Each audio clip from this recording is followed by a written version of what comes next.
ভক্তি গুণ। এবার ভক্তি গুণের ধ্যান কিভাবে করতে হবে এবং বড়ই সুকঠিন। এই যে সুকঠিন বলা হলো, কথাটা কেমন? মানে সুন্দরভাবে কঠিন, কঠিনটা অতি সুন্দর, মানে কঠিনটা খারাপ কঠিন না, ভালো কঠিন, তার মানে বেশি কঠিন। এবং এখানে সুশব্দ ব্যবহার হয়েছে কেন? গুণ সুন্দর, গুণ যখন সুন্দর, এখানে ভক্তি সুন্দর, কোমল গুণ। ভক্তি অতি সুকঠিন, ভক্তি কোমল গুণ। প্রেমের সীমাবদ্ধ ভাবকে ভক্তি করে।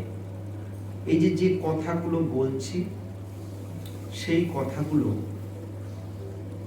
মনোনিবেশ সহকারে চোখ বন্ধ করে নিবিড়ভাবে এটা ভাবতে হবে। ভক্তি কোমল গুণ, মানে ভক্তির ভেতরে ভক্তিটা কেমন, ভক্তির শক্তি কি, ভক্তির উৎস কি, ভক্তি কি কি গুণ দিয়ে তৈরি, এগুলো ভাবতে হবে। সেই চিন্তার ভেতরে মনোনিবেশ সহকারে চিন্তা করলে তখন ধ্যান হয়। ভক্তি কোমল মিশ্র গুণ। এবার ভক্তি কোমল মিশ্র গুণ, বহু গুণের সংমিশ্রণে ভক্তি গুণ হয়েছে। এবং যত কোমল গুণ আছে, নরম গুণ আছে, সেইগুলোই সব, যেমন বিশ্বাস, সহজ জ্ঞান। যে যত সহজ হতে পেরেছে তার জ্ঞান তত প্রবেশ করেছে সুন্দরভাবে। যে যত সহজ হতে পেরেছে, এই যে বড় বড় বৈজ্ঞানিক, দার্শনিক এবং লেখক, শিল্পী, যারা যারা আবিষ্কার করেছে, সকলেই কিন্তু সহজ একটি গুণ আগে লব্ধ হয়েছে তাদের ভেতরে। যাদের ভেতরে সহজ গুণ হয়েছে, তখন সেই গুণটি তাদের ভেতরে জ্ঞান তখন প্রবেশ করে। এই জন্য সহজ জ্ঞান শব্দটা ব্যবহার করেছে। তাহলে সহজ, কোমল, নরম, নরম নরমে কিন্তু প্রবেশ করে, শক্তে কিন্তু প্রবেশ করে। যেমন সত্য কঠোর গুণ, শক্ত গুণ, কিন্তু ভক্তি কোমল গুণ, প্রেম কোমল গুণ, বিশ্বাস কোমল গুণ, নির্ভরতা কোমল গুণ।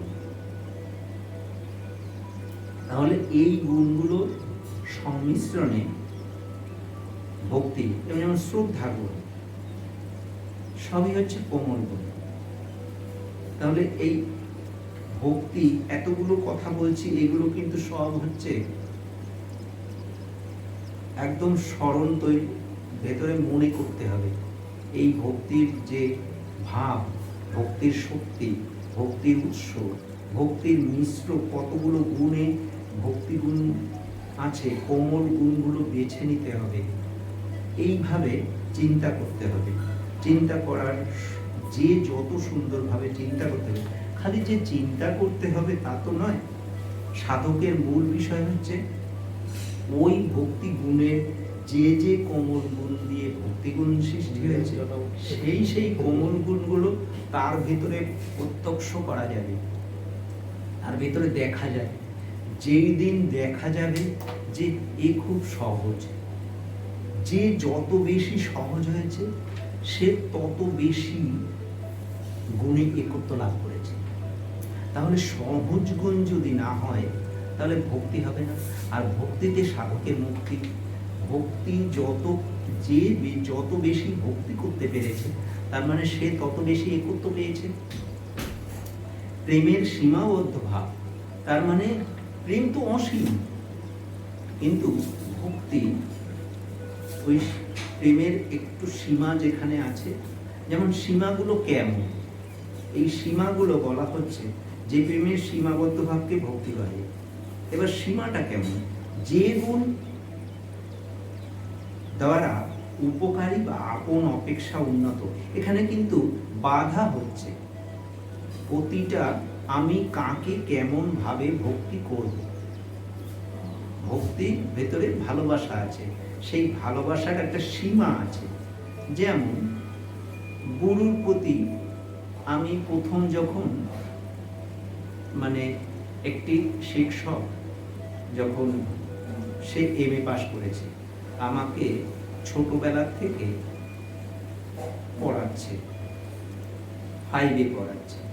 5 থেকে আস্তে আস্তে আস্তে আস্তে যত আমি উঠব তত আমি ভক্তি করব, ততক্ষণ ভক্তি অবধি থাকছে। যখন আমি এমএ পাস করে গেলাম তখন ওই শিক্ষকের প্রতি আর ভক্তি থাকে না, কেননা সমতুল্য হয়ে গেল জ্ঞান। যে বিষয়ের প্রতি এতদিন তাকে ভক্তি করেছে, যতটা পারবে আস্তে আস্তে আস্তে আস্তে আস্তে আস্তে ক্লাস বাই ক্লাস উঠতে উঠতে উঠতে উঠতে যখন ওই শিক্ষক যে বিষয়ে পারদর্শী লাভ করেছে বা এমএ পড়েছে পারদর্শিতা, তখন এই শিষ্য যখন এই স্টুডেন্ট বা শিষ্য যখন ওই এমএ পাস করবে, ওই বিষয়ে প্রতি এমএ পাস করবে, তখন ওই শিক্ষক আর ছাত্র তখন প্রেমে আবদ্ধ। উনিও যা জানে আমিও তাই জানি।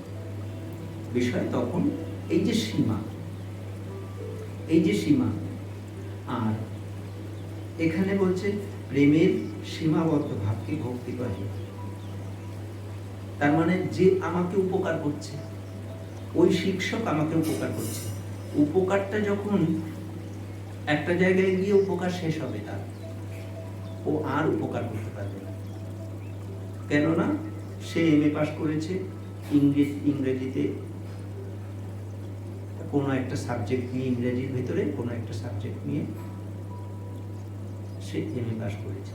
এবার এও সেই এমএ পাস করলো, তাহলে সেই বিষয়ে এমএ পাস করলো, তাহলে আর যতক্ষণ তারপর শিক্ষা নিচ্ছে ততক্ষণ কিন্তু উপকারী বা আপন অপেক্ষা উন্নত মহাত্মার প্রতি কৃতজ্ঞতা সহকারে মন আকৃষ্ট হয়। কেননা তিনি আমাকে উপকার করছেন, প্রতিটা মুহূর্তে তিনি আমাকে উপকার করছেন। এই যে কৃতজ্ঞতা, যে যতভাবে ভালো করে বোঝাতে পারবে, আমি যত ভালো বুঝতে পারবো, তখন সে ওই শিক্ষকের প্রতি শ্রদ্ধা বেড়ে যায়, প্রচন্ডভাবে শ্রদ্ধা বেড়ে যায়। তখন কৃতজ্ঞতা বেড়ে যায়। তার কথা না শুনলে আমার হবে না, কেননা আমি সুন্দরভাবে বুঝেছি। সব টিচার প্রতি এই জিনিসটা হয় না, সব শিক্ষকের প্রতি এই জিনিসটা হয় না। যে যত ভালো, আমি এতটা অজ্ঞ এবং তিনি এতটা সহজভাবে, আর ওইটা নিজের মাপ চলে আসে যে আমি 1 বছরে যে জিনিসটা বুঝতে পারিনি সেটা আমাকে 1 মুহূর্তে বুঝিয়ে দিল, আমি সেটা মনে রাখতে পারলাম সারা জীবনের জন্য। এই হচ্ছে শিক্ষকের। তখন তার প্রতি কৃতজ্ঞতা তৈরি সহকারে মন আকৃষ্ট হয়ে ওঠে, আকৃষ্ট হয়। যে গুণ দ্বারা সুখে সুখ, তার মানে আমার ওই যে সুখ হলো যে আমাকে এই যে আমি যে 1 বছর ধরে আমি বুঝতে পারছিলাম না, সেটা আমাকে 1 মুহূর্তের জন্য আমাকে বুঝিয়ে দিল। এই যে গুণ দ্বারা সুখে সুখ, দুঃখে দুঃখ ইত্যাদি। এবার উনি একটা কষ্ট, যখন ওনার কষ্ট হচ্ছে, ওনার শারীরিক কিছু কষ্ট হচ্ছে, তখন কিন্তু এ বাবা, এ না থাকলে আমি তো অন্ধকার, আমি তো কিছুই পারবো না, আমি এতদিনে যেটুকুন শিখেছি। এই যে বিষয়টা, এই বিষয়টা তখন তার দুঃখে দুঃখ চলে আসে, দুঃখে দুঃখ ইত্যাদি ভাব সকল ইনি আমা অপেক্ষা উন্নত। যতক্ষণ আমি উন্নত না হতে পারছি, ততক্ষণ তার প্রতি কৃতজ্ঞতা থাকবে। তো ইনি আমা অপেক্ষা উন্নত, এই জ্ঞান সহকারে সীমাবদ্ধভাবে উপস্থিত হয়। সীমা, এইখানে সীমা আছে, প্রতিটা মুহূর্তে সীমা তৈরি হচ্ছে। কেন? আমি ওটা জানি না, যখন আমি জেনে ফেললাম তখন আমি, হ্যাঁ। কিন্তু আর একটা বিষয় দেখলাম যে উনি কিন্তু এতটা উন্নত, এতটা উন্নত, এই হতে হতে হতে ওই সাবজেক্টে যখন আমি পুরোটা আমি বুঝতে পারবো এবং আমিও শিখে গেলাম, তখন আমিও ওই জ্ঞানে, আমি যেমন উনি বলেন আমিও তেমন বলি, কোনো আলাদা বিষয় নেই। তখন কিন্তু আমার ভক্তি তার প্রতি থাকে না। তার মানে সীমা আছে। উন্নত সেই জ্ঞান সহকারে সীমাবদ্ধভাবে উপস্থিত হয়, যে গুণ ওই গুণের ভাজনের দুঃখ নিবৃত্তি। তার মানে তিনি আমাকে যে বিষয়টা আমাকে বলেছে সেটা আমি অক্ষরে অক্ষরে পালন করব। কেননা তিনি যে বিষয়টা আমাকে শিখিয়েছে সেই বিষয়টা যখন আমি করতে পারবো তার সুখে সুখী হব। তিনি যদি তোমাকে এই সাবজেক্টটা দিয়েছি, তুমি কি এটা করে এনেছো? যে না করতে পারিনি, তাহলে কিন্তু তার কষ্ট হবে, সেইটা বুঝতে হবে। তাহলে আমি তাকে কষ্ট দেব না। এটা তো আমি মানে পার্থিব শিক্ষক দিয়ে বুঝিয়েছি, কিন্তু গুরু কিন্তু এখানে মারাত্মক বিষয়। কেমন? গুরু যে যে উপদেশগুলো দিয়েছে সেই উপদেশগুলো অক্ষরে অক্ষরে পালন করতে যদি পারি তাহলে তার সুখে সুখী হব। তিনি যাতে দুঃখ না পায় সেটা কিন্তু আমাকে দেখতে হবে। তার মানে তিনি তার যে উপদেশগুলো তিনি দিয়েছেন, আর গুরুদেবের কাছে এমনি সাধারণ শিক্ষকের কাছে কিন্তু সামান্য একটা প্রতিশ্রুতি, সামান্য, সেই প্রতিশ্রুতি কে দেয়? মা বাবা দেয়। এই তোমার শিক্ষক, এই তোমাকে পড়াবে, আমি খুঁজে বের করেছি, এই হয়ে গেল, এই পার্থিব এইটুকু থাকে। কিন্তু গুরুর কাছে নিজেকে অঙ্গীকারবদ্ধ হতে হয়, প্রতিশ্রুতি দিতে হয়। সত্য পালনকে এতটা কি সহজ? গুরুর কাছে প্রথম প্রতিশ্রুতি দিতে হয়, তুমি যা যা করবে ওই দীক্ষার সময় যে যে প্রতিশ্রুতি দিয়েছে সে কি সেই প্রতিশ্রুতি পালন করেছে, হ্যাঁ কি না, তার বিবেকের উপরে জিজ্ঞাসা করলে পেয়ে যাবে যে ওই প্রতিটি দীক্ষার সময় যে যে উপদেশগুলো দিয়েছিল, আমি আত্মোন্নতি করিতে চাই, আমি প্রতিদিন 3 ঘন্টা করে উপাসনা করব। এখন সেগুলো তো বুঝতে হবে, গুরুর কাছ থেকে শিখে নিতে হবে। এখন বলছে তুমি যদি অপারক হও তাহলে 108 বার, তাহাতেও যদি অপারক হও তাহলে 20 বার, তাহাতেও যদি অপারক হও, মানে এই হচ্ছে বিষয়। তাহলে অপারক বলতে কি বোঝায় সেটা গুরুর কাছ থেকে শিখে নিতে হবে। যে 3 ঘন্টা উপাসনা না করলে সত্যধর্মে থাকা যায় না। আত্মোন্নতি হবে না, কিন্তু আত্মোন্নতি করতে গেলে অধিক উপাসনা করতে হবে, মানে 6 ঘন্টা থেকে 24 ঘন্টায় রূপান্তরিত করতে হবে, তাহলে আত্মোন্নতি সম্ভব। কিন্তু আমি খালি স্কুলে ভর্তি হলাম, নাম লেখালাম যে ভর্তি হয়েছি, মানে ওই নামটা কিন্তু 1 বছর অবধি থাকবে। তারপরে কিন্তু তুমি পরীক্ষা না দিলে তোমার পরের ক্লাসে যাবে না, তোমাকে নাম কেটে দেবে, এটাই তো নিয়ম। তাহলে মূল বিষয়টা কি? তুমি যদি ওখানে লেখাই আছে এবং এই পার্থিব জিনিস দিয়ে বোঝাচ্ছি, কারণ সহজসাধ্য হয়, বোঝাটা খুব সহজসাধ্য হয়। যে মাকে গুরু প্রথম লাইনটা তুলে ধরলো যে সত্য ধর্মে থাকতে গেলে 3 ঘন্টা উপাসনা করতে হবে। তুমি যদি আত্মোন্নতি করতে চাও তাহলে 6 ঘন্টা দিয়ে শুরুটা করতে হবে। 6 ঘন্টা দিয়ে শুরু করতে হবে আত্মোন্নতির জন্য। যতদিন না গুরু বলছে তোমার এই গুণটি অর্জন হবে, ততক্ষণ অবধি সেই কার্য করে যেতে হবে। এবার তিনি যা যা বলবেন, আমি সবাইকে প্রশ্ন করছি, যারা যারা দীক্ষা গ্রহণ করবার সময় যে যে প্রতিশ্রুতি দিয়েছে সেই প্রতিশ্রুতিগুলো শুদ্ধ পবিত্রভাবে পালন করেছে কি করেনি তার আত্মার কাছে জিজ্ঞাসা করলেই পেয়ে যায়। কিচ্ছু না, আমি সত্যস্বরূপের সন্তান, আমার ভেতরে আমি জানি কোনটা সত্য আর কোনটা এই সহজ সত্য। সহজ সত্যটা আমি ঠিক জানি, আমি প্রকাশ করব কি করব না সেটা আমার বিবেকের উপরে নির্ভর করছে। আমি প্রকাশ করব কি করব না আমি এটা পালন করছি, কিন্তু কি হয় এখানে স্বার্থ জড়িত চলে আসে।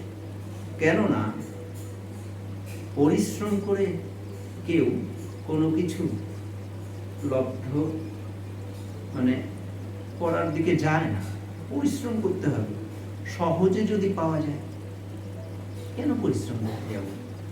কিন্তু পরিশ্রম ছাড়া তো কোনো কিছু লব্ধ হয় না, এটা আগে বুঝে নিতে হবে। অনেক উদাহরণ রয়েছে পৃথিবীতে। কেউ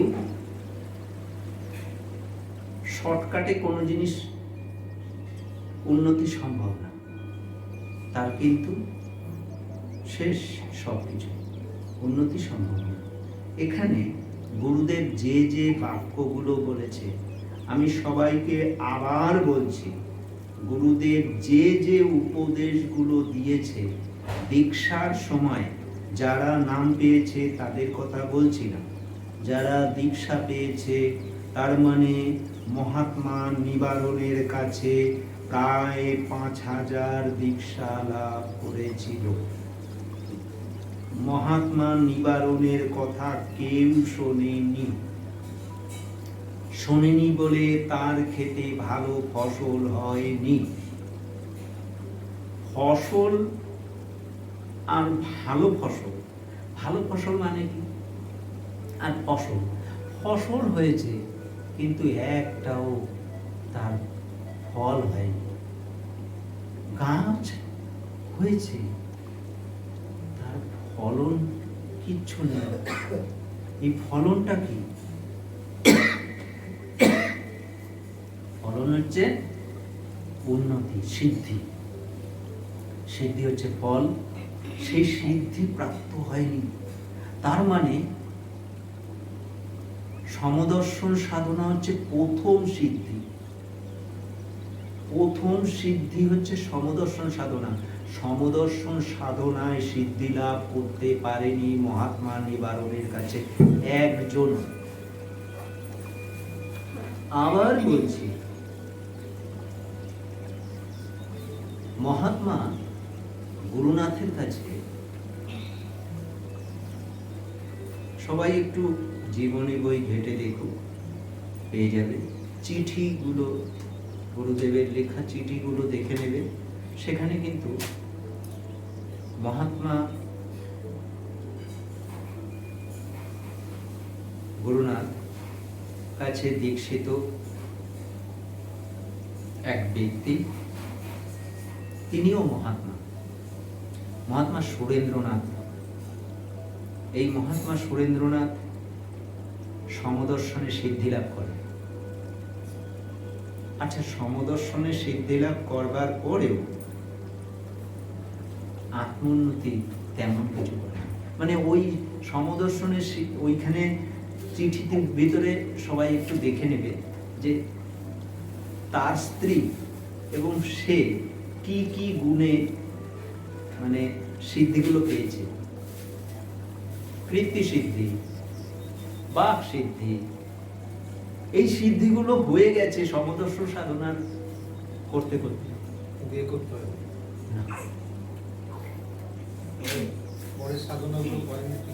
তার মানে আমার তার ক্ষেতে ফসল ভালো ফসল হয়েছে, আর এখানে ভালো ফসল কেমন? ফসল হয়েছে পোকা ধরেছে। ফসল হয়েছে পোকা ধরেছে মানে কি? ওই যে শুনে গেল না, ফসল ধরেছে পোকা ধরেছে, আর ফসল ধরেছে একত্ব পেয়েছে। তার মানে মহাত্মা নিবারণ একত্ব পেয়েছে, মহাত্মা সীতানাথ একত্ব পেয়েছে, বৈকুণ্ঠ একত্ব পেয়েছে, বলরাম একত্ব পেয়েছে। তার মানে সেই ফল খাওয়া যাচ্ছে। তার মানে এই যে ফসল, এই ফসলগুলো তৈরি করতে গেলে কি এত সহজ বিষয়টা? এত সহজ না, বিষয়গুলো কঠিন, এগুলো বুঝতে হবে। ভক্তি কেমন? ভক্তি কি সত্যি করা যাচ্ছে? ভয়ের চোটে এখন সোশ্যাল মিডিয়াতে কয়েকটা কথা লিখেছি, সাবধান, যে লাইক করছে আর যে কমেন্ট করছে বুঝে যেন করে, কেননা সেগুলো সব থেকে যাচ্ছে। সে ভক্তি সত্যি করতে পেরেছে কি করতে পারেনি, তার কিন্তু তার পুরো তার ভেতরে ঢুকলে, তার পুরো প্রোফাইলের ভেতরে ঢুকলে সে সত্য পালন করেছে কি পারেনি তা প্রমাণ, একদম জল জ্যান্ত প্রমাণ হয়ে যাবে। এইদিকে কল্পিত ছবির মূর্তি রেখে এদিকে বলছে আমি সত্যকে অবলম্বন করে ফেলছি। কিচ্ছু না, তুমি নিজে নিজে প্রকাশ করছো আমি সত্য না। তোমাকে কেউ বলার দরকার নেই, সবাই বুঝে যাচ্ছে। আমি সাবধান করছি, তাতে এখানে লাইক করো বা নাই করো কিচ্ছু আসে যায় না। তুমি সত্য পালন করতে পারছো কি পারছো না, তুমি রেখে যাচ্ছ নিজের, তোমার সাইডেই তুমি রেখে যাচ্ছ। আসলে কি প্রমাণ কিন্তু আমরা রেখে যাচ্ছি, ভক্তি আমরা করি কেমন করি। যেমন পরমপিতা আমাকে দেখে না, আমি তো বুঝতে পারছি যে, আবার বলছে সবাই বলছে পরমপিতা সদা জাগ্রত, তিনি সব সময় দেখেন, কিন্তু আমি তো দেখতে পাচ্ছি না তিনি দেখেন। সেই জন্য বিষয়গুলো কপটতা ধারণ করে। তাহলে নিবৃত্তি ও সুখ বৃদ্ধি করা জীবনের মহাব্রত বলিয়া প্রতীয়মান হয়। ফলত তার মানে গুরুদেব যা যা বলেছে অক্ষর অক্ষর যদি পালন করি, আমি যদি উনি যেমন ভাবে চাইবেন, আমি তোমার হাতে, আমি তুমি যেমন বলাবে আমি তেমন বলবো, তুমি যেমন চলাবে আমি তেমন চলবো, এই অবস্থা ভক্তির একটি অংশ। যে গুণে নিজের স্বার্থের জন্য নির্ভরতা ও নির্ভরতার অঙ্কুর হৃদয়ে উদিত হইয়া অন্যের প্রতি যে আসক্তি বা অনুরাগ তোমাকে যা যা শিখিয়েছে সেইটা দ্বারা তুমি আর একজনের উপকার করতে পারছো। তিনি শিখিয়েছেন শ্রদ্ধা কি করে করতে হয়। শ্রদ্ধা যখন তার কাছ থেকে শিখলাম, তখন আমি যাকে আমি শ্রদ্ধা করছি সেই শ্রদ্ধা গুণের জন্য যাকে আমি শ্রদ্ধা করছি সে আমার প্রতি আরো অনুরাগ বাড়বে, আগ্রহ বাড়বে। তাহলে সে তখন উৎপাদন করে, তাহাকে ভক্তি পায়। তার মানে সেই বিষয়গুলো তখন সে আমাকে কিন্তু ভালোবাসা, এই ভালোবাসার একটা সীমা আছে, সেই সীমার ভেতরে তিনি কিন্তু আমাকে ভালোবাসতে বাধ্য। আমি যদি করুণা গুণ শিখি গুরুদেবের কাছ থেকে, সেই করুণা যদি আরেকজনকে আমি করতে পারি, তার প্রতি সে আমার প্রতি অনুরাগ হবে, সেই তাহাকে ভক্তি কহে। মূল কথা, ভয়ে ভয়ে ভালোবাসাকে ভক্তি কহে। তার মানে ভয়টা কেন দরকার? এখানে গুরুর কথা আমি শুনতে পাচ্ছি, আমার ভেতরে যখন ভয় হবে তখনই কিন্তু সেই গুণটা আয়ত্ত করতে পারবো। মানে শ্রদ্ধার ভিতরে ভয় আছে, বিশ্বাসের ভিতরে ভয় আছে, নির্ভরতার ভিতরে ভয় আছে। যদি ভয় ঠিক থাকে তাহলে আমি কিন্তু সেই গুণটা অর্জন সহজ হয়ে যাবে। ভয়ে ভয়ে ভালোবাসা, ভক্তি আমি উৎপাদন করতে পারবো। এইভাবে যদি আমরা চিন্তা করতে পারি তাহলে কিন্তু ভক্তি গুণের ধ্যান হবে। খালি যে ধ্যান করলাম, চিন্তা করলাম গুণগুলো নিয়ে, সেই আমি ধ্যানী হয়ে গেলাম, বিষয়টা কিন্তু তা না। ওই গুণগুলো প্রতিটা মুহূর্তে আমার ভেতরে দেখবে সবাই, আমার সেই গুণগুলো হয়েছে কি হয়নি, সেটা কর্মের দ্বারা। এই বলে